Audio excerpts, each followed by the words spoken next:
భారత్ పాకిస్తాన్ మధ్య యుద్ధ విరమణ శాంతి చర్చలకు స్వాగతం పలుకుతా ఉన్నాం.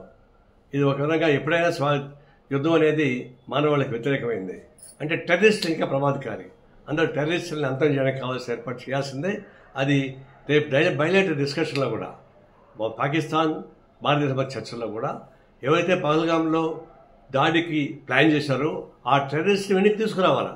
ఎందుకంటే గతంలో బాంబేలో హోటల్ పైన దాడి చేసిన టెర్రరిస్ట్ వెనక్కి తీసుకొచ్చారు కదా, అదే పద్ధతుల్లో వీళ్ళని కూడా టెర్రరిస్ట్ కూడా వెనక్కి తీసుకోవాల్సిన అవసరం ఉంది. దాన్ని బయట డిస్కషన్ పెట్టాలి.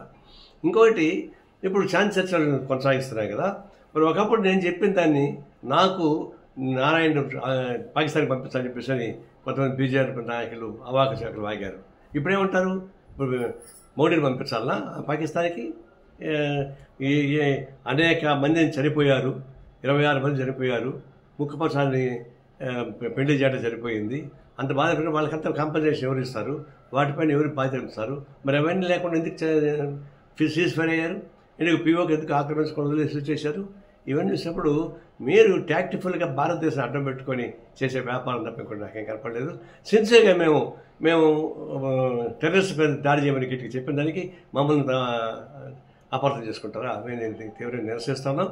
ఈ శాంతి చర్చను స్వాగతిస్తూ ఉన్నాం.